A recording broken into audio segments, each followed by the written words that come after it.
bonsoir chers internautes. Vous êtes bien sur Conquérant TV. L'émission, c'est Conquérant Show.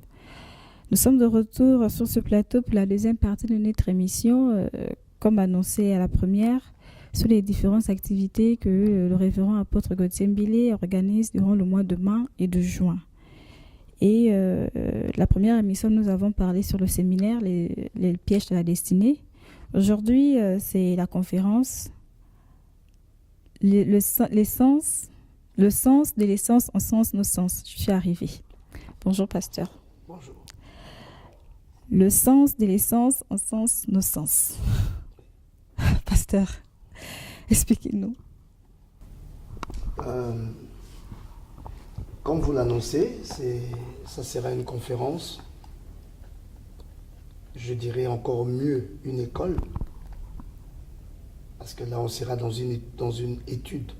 Ce que nous proposons dans ce programme, c'est une étude. Et ça va un peu dans les cadres des activités que nous accomplissons toujours dans ce que nous appelons l'école du savoir et du pouvoir. Et donc nous allons proposer une étude sur le sens de l'essence en sens, nos sens. Qu'est-ce que ça veut dire? Évidemment, nous avons beaucoup de choses à expliquer là-dedans. Nous voulons d'abord toucher l'essence. L'essence. Essence. C'est-à-dire ce qui fait notre être. Et ce qui fait notre être, c'est quelque part une écriture. C'est une parole. C'est des choses que l'Éternel a écrites par rapport à notre vie. Et vous savez que pour tout ce qui est écrit, qu'on peut appeler un texte, nous avons un texte prophétique. Il faut connaître le sens. C'est exactement comme on fait l'étude d'un texte, l'étude d'un livre. Comprendre le sens de ce qui a été écrit dans notre être par Dieu. Quelles sont les définitions? Quels sont les contours de notre essence? Et donc, dans ce séminaire-là, ou dans cette conférence ou cette étude, nous voulons faire ressortir la liaison qu'il y a entre le réveil de nos sens. On dit le sens, c'est-à-dire la définition de notre essence, c'est-à-dire notre texte prophétique. Ça encense, ça touche, ça réveille nos sens. Nos sens sont réveillés quelque part. Nos sens vont dans une certaine longueur d'onde par rapport à ce que nous sommes déjà prophétiquement. C'est cette liaison-là que nous voulons établir. Je ne sais pas si... Le sens, le premier mot, le sens, c'est ce que nous sommes, notre personne. Le sens, c'est la définition. Le sens de quelque chose. Quel est le sens d'un mot? Quel est le sens d'une phrase? Le sens de l'essence. Notre essence, c'est que nous sommes. Le texte qui est écrit en nous, le texte prophétique. C'est ça notre essence. Nous voulons trouver la définition ou le sens de ce texte-là prophétique. Et trouver la liaison entre ces textes-là, cette définition-là qui est de notre prophétie par rapport au réveil de nos sens. Nos 5 sens, et même notre 6e sens, et même notre sens de l'esprit. Quelle est la liaison avec ça? Pourquoi mes yeux sont plus poussés à regarder vers une direction qu'une autre personne? Pourquoi nous ne percevons pas les choses de la même manière? Pourquoi quand nous sommes même dans un événement, moi je me concentre à un détail qu'un autre ne se concentre pas sur ça? Pourquoi lui il regarde ailleurs? Il y a une liaison. Il y a une raison à ça. Liée à mon être, liée à ma personnalité, liée quelque part à la direction vers laquelle l'Éternel veut m'amener. C'est ce qui cache l'essence de mon être. Et quand on arrive à comprendre cette liaison-là, à savoir comment les discerner et les faire agir. Ça nous amène très loin. Apôtre, le thème, il est très bon, il est très bien, mais est-ce que vous pouvez mieux, il paraît un peu complexe, est-ce que vous pourriez mieux nous éclairer en fait sur les sens, cette petite liaison entre les sens, le sens. C'est vrai qu'on ne peut pas tout dire, mais est-ce que pour mieux encourager ceux-là qui voudront venir, les sens, en sens, cette petite liaison-là? Oui, dans la vie, il faut être aussi un peu curieux. On ne déballe pas tout. La curiosité doit pousser l'homme à vouloir découvrir les choses. Vous savez, c'est par la curiosité que Moïse est entré dans la loi de sa vie. C'est parce qu'il avait vu un mystère, un feu qui était sur le buisson et le buisson ne se consumait pas. C'était inexplicable. Il a voulu comprendre quelle était cette vision. C'est là qu'il est entré dans la révélation de sa vie. Là, c'est un jeu de mots, mais qui en fait exprime quelque chose de profond, de réel, dans le sens. Le sens, nous voulons entrer dans la définition, comme je l'ai dit un peu avant, la définition, la compréhension de l'essence. L'essence, j'ai dit, c'est notre texte prophétique. Donc quand l'Éternel, nous sommes parole faite chair, l'Éternel a tout un programme qui place dans chaque être, le nom de chaque être est tout un programme. Quand Dieu nous appelle, il nous appelle selon le nom d'un programme en quelque sorte. Il nous envoie en mission avec un certain bagage prophétique. Et ce bagage-là, on peut lire ce bagage. Nous avons un rouleau dedans de nous, on peut lire ce bagage-là. Et quand on lit ça, on retrouve le sens. Mais nous allons beaucoup plus dans la conférence et chercher à établir la liaison entre ce qui est au-dedans de nous et ce que nous percevons ou nous recevons ou nous interprétons de la vie. Parce que Dieu nous envoie dans un monde. Et dans ce monde-là, nous avons une certaine sensibilité à certaines choses. C'est là qu'on veut parler du réveil de nos sens. La définition, si je dois donner d'autres mots, la définition de notre texte prophétique nous conduit à un réveil de nos sens. Nos sens commencent à ressentir les choses, mais c'est lié à ce que nous sommes. Si je donne un exemple dans la Bible, dans le livre de Agée, on nous dit dans Agée au chapitre 1, par exemple, que Agée, envoyé de l'Éternel, dit au peuple, d'après l'ordre de l'Éternel, je suis avec vous, dit l'Éternel. L'Éternel réveilla l'esprit de Zorobabel, fils de Séaltiel, gouverneur de Juda, et l'esprit de Josué, fils de Zotzadak, le souverain sacrificateur, et l'esprit de tout le reste du peuple. Ils vinrent et ils se mirent à l'œuvre dans la maison de l'Éternel des armées, leur Dieu, le 24e jour du 6e mois de la seconde année du roi Darius. Il s'agissait ici de rebâtir la maison de l'Éternel. Le temps était arrivé. Mais il y a des gens que Dieu avait destinés prophétiquement, selon leur génération et selon leur temps. On nous dit ici, je crois un peu plus en avant, on nous dit au verset 4, « Est-ce le temps pour vous d'habiter vos demeures lambrissées quand cette maison est détruite? Ainsi parle l'Éternel des armées, considérez attentivement vos voies. Vous semez beaucoup, vous recueillez peu. Vous mangez et vous n'êtes pas rassasiés. Vous buvez et vous n'êtes pas désaltérés. Vous êtes vêtus et vous n'avez pas chaud. Le salaire de celui qui est à gage tombe dans un sac percé. Ainsi parle l'Éternel des armées, considérez attentivement vos voies. Montez sur la montagne, apportez du bois et ainsi de suite. » Voilà. Donc, c'était le temps prophétique du rebâtissement du temple. Mais les gens sont dans un sommeil. Ils continuent à vivre comme ils vivaient. Alors qu'il y a des gens qui étaient justement destinés à rebâtir cette maison. Et le temps était arrivé. Qu'est-ce que Dieu fait? Dieu fait, il réveille leur esprit. Donc il y a quelque chose qui se réveille en eux, qui va leur montrer, mais en fait, le temple est là. Je peux donner un autre exemple. David, qui devait introduire son fils Salomon dans la construction du temple. C'est David qui devait amasser tous les matériaux pour que Salomon construise. Mais David a eu quoi? Il a eu un réveil. Il a simplement constaté, mais comment moi j'habite dans une maison de cèdre et l'arche de l'Éternel est dehors? Il a eu un réveil. Donc nous avons souvent des réveils en nous, mais ces réveils-là sont liés à la définition intérieure de notre être. C'est pour cela, quand nous sommes quelque part, là où sera dirigée mon attention, ce n'est pas là où sera dirigée ton attention. C'est ton être. C'est la définition de ton être qui fait que tu t'intéresses à une chose qui contribuera au bâtissement de ta vie, alors que moi, je m'intéresse à autre chose, parce que moi, j'ai un autre parcours, j'ai un autre chemin de la vie. C'est lié à ce qui est écrit en moi. Et on s'intéresse pas aux mêmes choses.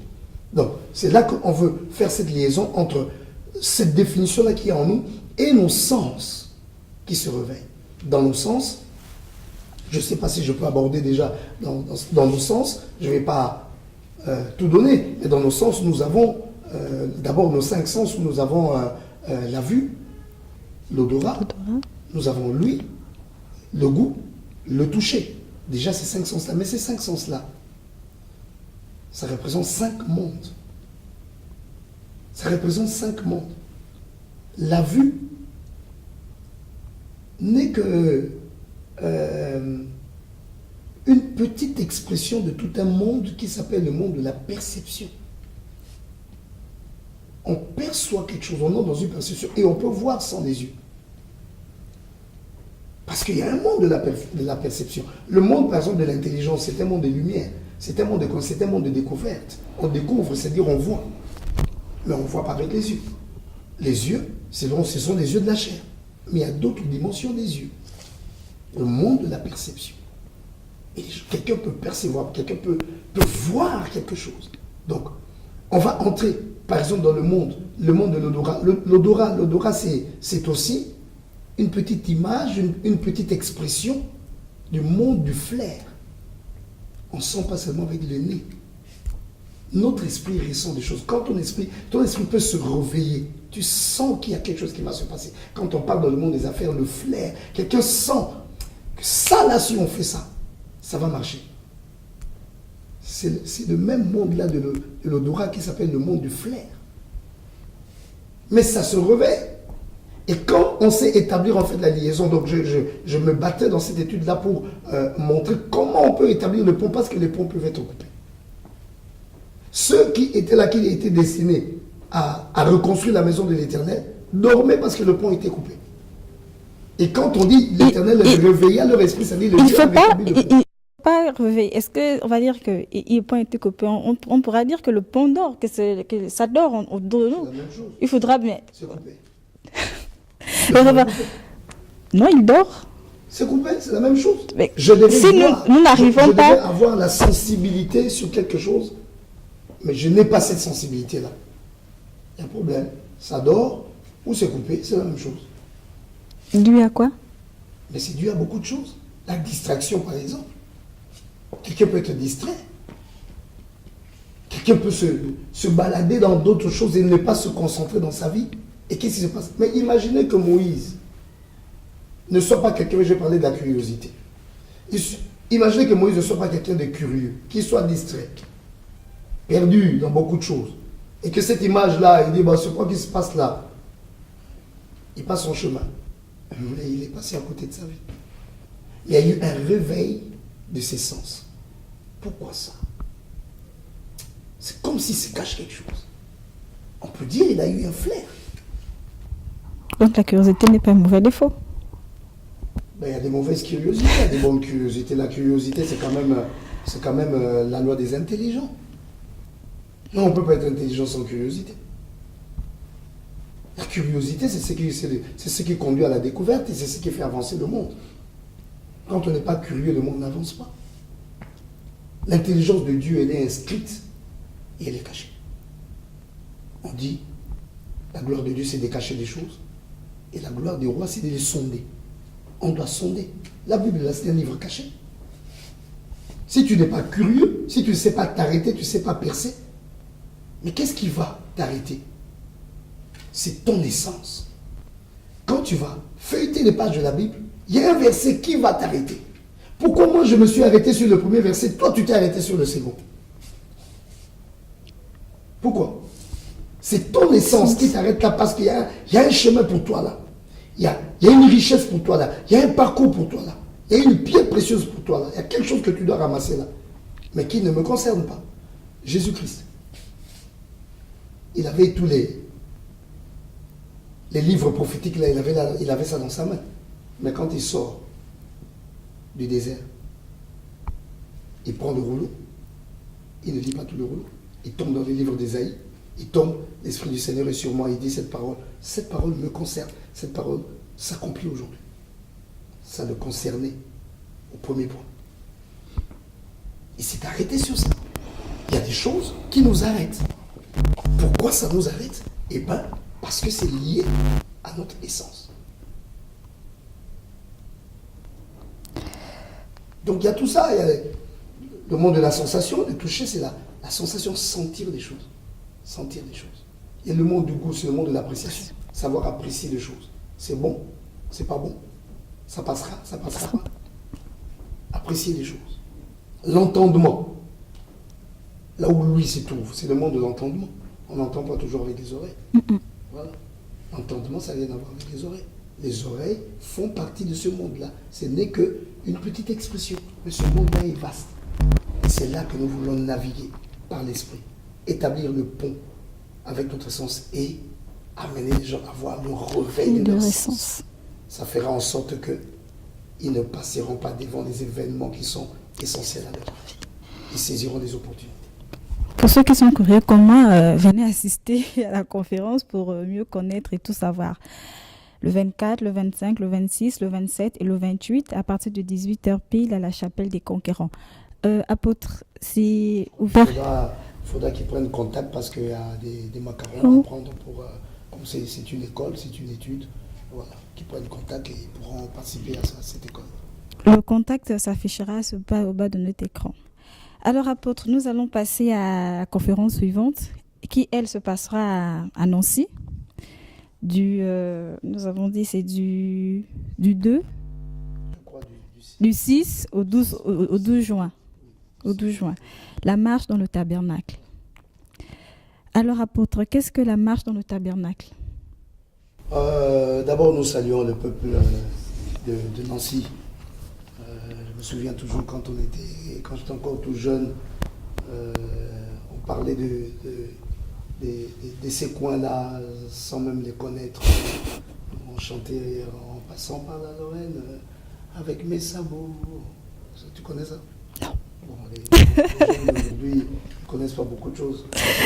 Fais-toi capitaine avec mes sabots d'Ondaine, avec mes sabots. Ils m'ont tapé les vilaines avec mes sabots. Je ne suis pas si vilaine, puisque le fils du roi même, il m'a donné pour étreindre un bouquet de marjolaine. S'il fleurit, je serai, s'il meurt, je perds ma peine. Et nous disons à Nancy, la Lorraine, nous serons avec vous.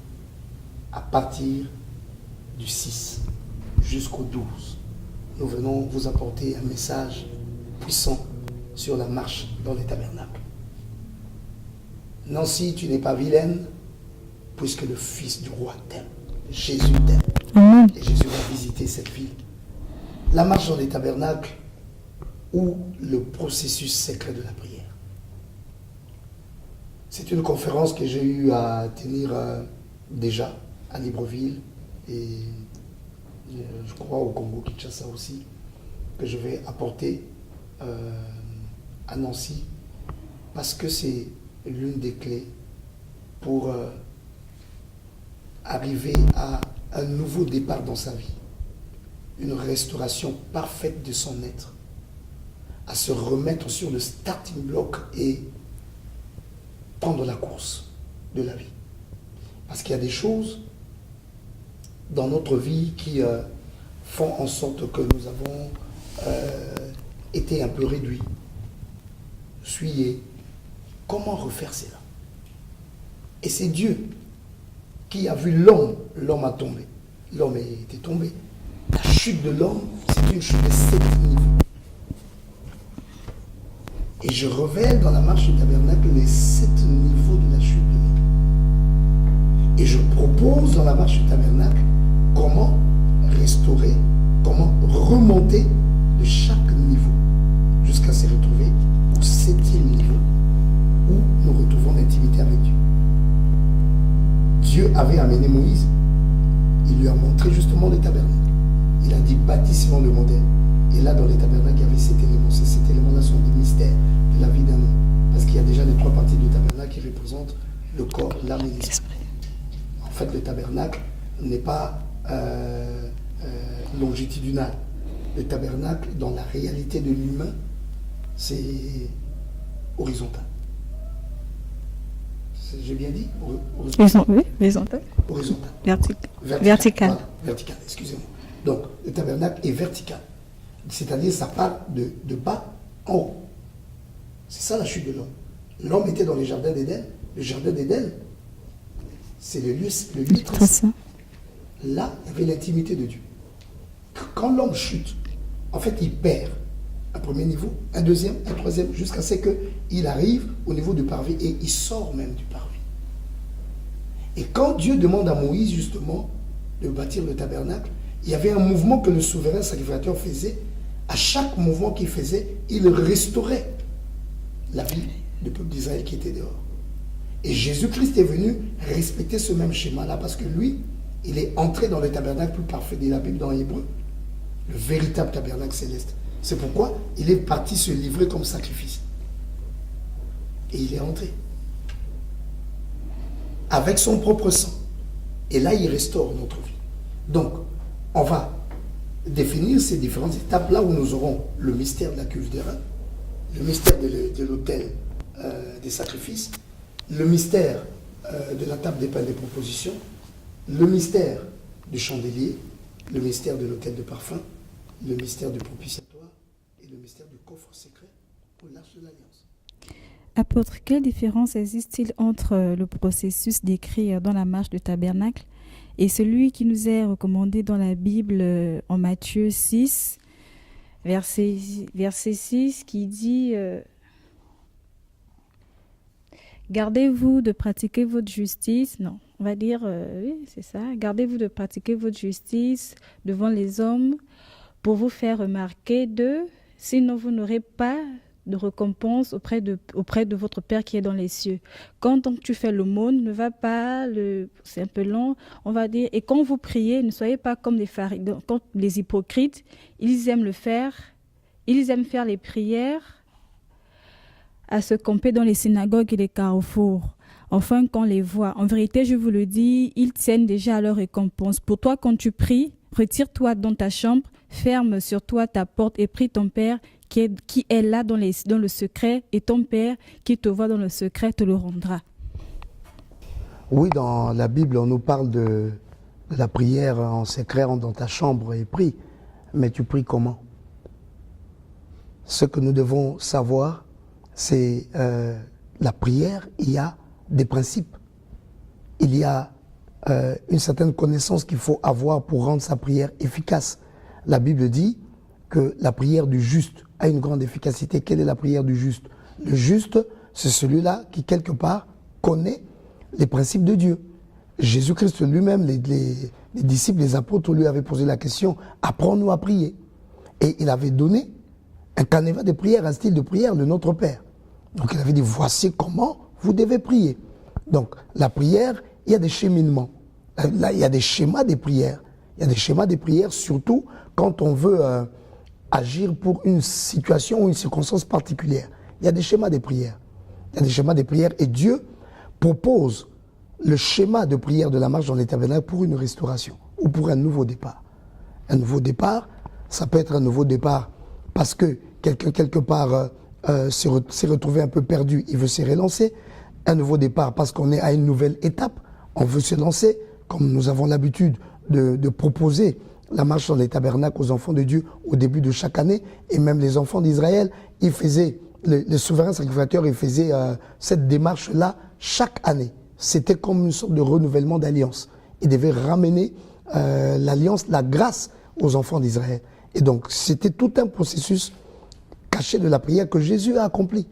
Jésus-Christ lui-même nous recommande la Sainte Seine. Il a passé la Sainte Seine avec ses apôtres, mais il dit, vous ferez ceci en mémoire de moi. C'est-à-dire, ce n'est pas fini. Il faut que, de temps en temps, ou même fréquemment, que vous fassiez le même acte. Parce qu'en le faisant, on fait revivre l'alliance. On relance l'alliance. On entre dans un nouveau départ, on entre dans un nouveau commencement. Et donc, il y a des schémas ou des actes ou des prières qu'un enfant de Dieu doit apprendre pour certains moments de sa vie, comment aller dans une sorte de restauration. Et ça fait la marche dans les tabernacles fait partie de ça. Faut-il pas le faire en compagnie c'est-à-dire de son père spirituel ou de son père spirituel que de le faire seul? Est-ce que ce sera de la même efficacité de le faire toute seule? Attends, la Bible nous a ouvert la porte, nous sommes devenus, nous tous, des sacrificateurs. Chacun peut toquer à la porte de Dieu. Le père spirituel, ça sera conseillé parce que il peut mieux te guider dans la chose, mais si tu as appris à le faire à un certain niveau, rien qu'au niveau de la prière simplement, tu peux l'accomplir. Tu peux l'accomplir, tu peux prendre ces différentes étapes et accomplir parce que l'Éternel reçoit toutes sortes de prières. Nous, en tant que des pères spirituels, nous sommes là plus pour enseigner sur ça, pour guider. Évidemment, nous accompagnons les gens. Moi, souvent, quand je fais ce service-là, j'accompagne les gens dans ça parce que j'ai peut-être les mots pour les expliquer et il y a peut-être certains actes prophétiques que je peux recommander et rendre ça plus efficace, plus vivant parce que c'est accompli sous le contrôle d'un homme de Dieu, d'un serviteur de Dieu, mais c'est une prière. Une prière, c'est une prière. Chacun peut l'accomplir comme tu l'as lu dans ta chambre. Tu as le processus secret de la prière, tu peux connaître les 7 étapes qui peuvent restaurer la vie d'un être ou qui peuvent lui redonner une force nouvelle. Comment est-ce qu'il peut le faire? Tu peux te retrouver en un moment de retraite, de prière. Tu fais les 7 étapes en 7 jours et tu as une restauration. C'est pas juste des prières, il y a aussi des actes à poser. Ça dépend, c'est d'abord des prières. C'est d'abord des prières et les prières peuvent être appuyées par des actes prophétiques. Nous recommandons les actes prophétiques pour appuyer les prières, mais c'est d'abord des prières. Voilà. Y a-t-il une relation entre les étapes dans la marche du tabernacle et les éléments de notre vie au quotidien? Je n'ai pas bien suivi. Y a-t-il une relation entre les étapes de la marche dans le tabernacle et les éléments de notre vie au quotidien? Effectivement, parce que toujours dans la prophétie de Dieu, il y a toujours la petite prophétie, la grande prophétie. La grande prophétie, c'est la signification exacte d'une prophétie, mais il y a les applications de cette prophétie dans les événements. Et la marche dans les tabernacles trouve une application dans nos événements. Je vais prendre un exemple simple. Quand quelqu'un a monté, je parle dans le domaine des affaires, quelqu'un a monté une affaire, il a monté une entreprise. Après un certain temps, cette entreprise-là qui a vécu a besoin d'un nouveau souffle, d'une relance. Il y a une sorte de latence qui entre, il faut une relance. Mais le processus de la marche du tabernacle peut aider. Parce que qu'est-ce qui se passe pendant le temps que nous avons travaillé? Je ne vais pas révéler ici toute la consistance de mon message, mais pendant que l'entreprise travaille, il y a des erreurs qui ont été commises, il y a des choses qui ont été faites et tout ça. Nous entrons dans une nouvelle étape, il faut actualiser les méthodes, il faut actualiser la philosophie de l'entreprise. Et ça peut passer par le mystère de la cuve d'airain. Ça passe par des nouvelles clés, par le mystère de l'autel des sacrifices. Ça peut passer même par, comment je peux dire, par des nouvelles offrandes, de nouveaux sacrifices qui peuvent être accomplis pour relancer l'entreprise. Ça peut passer par une nouvelle lumière. Ça peut passer par une nouvelle structuration. Ça peut passer par un nouveau label, même un nouveau nom.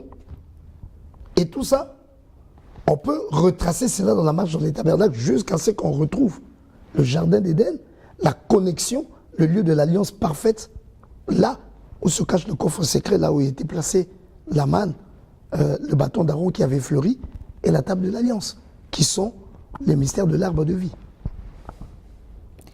Apôtre, nous sommes au terme de notre émission. Un mot de fin pour les 2 conférences et pour inviter, pour appeler massivement les gens à y assister. Mon mot de fin, c'est que à chacun l'Éternel accorde une grâce et Dieu envoie chaque homme sur la terre pour jouer un rôle, pour avoir une mission. Nous avons des médecins qui sont dans les hôpitaux. Quand nous avons des petits soucis de santé, nous allons vers eux. Nous avons des enseignants qui sont au niveau des écoles, des universités. Quand nous voulons avoir une certaine connaissance de la science, de ce monde, nous allons vers eux pour apprendre. Nous avons aussi des hommes de Dieu que l'Éternel a établis, des apôtres, des docteurs, des pasteurs, des évangélistes, des prophètes qui ont la science des dieux, qui expliquent la science de Dieu. Par la grâce de Dieu, l'Éternel nous a confié un certain lot de révélations. Nous avons le souci de partager cela aux enfants de Dieu parce que Dieu ne nous a pas donné pour nous. Il nous a donné pour que nous puissions instruire les enfants de Dieu. Allez faire de toutes les nations de disciples, baptiser, enseigner. Mon peuple périt par manque de connaissances. Sans enseignement, on ne touche pas le pouvoir. Sans enseignement, on n'avance pas. On peut commencer, mais on n'arrive pas. Sans enseignement. J'invite les enfants de Dieu à aimer l'enseignement. Et nous proposons ces conférences pour justement édifier le peuple de Dieu, leur donner le bagage pour affronter les grands défis du temps de la fin. J'invite ceux qui sont à Libreville de venir à la conférence sur le sens de l'essence, en sens, nos sens.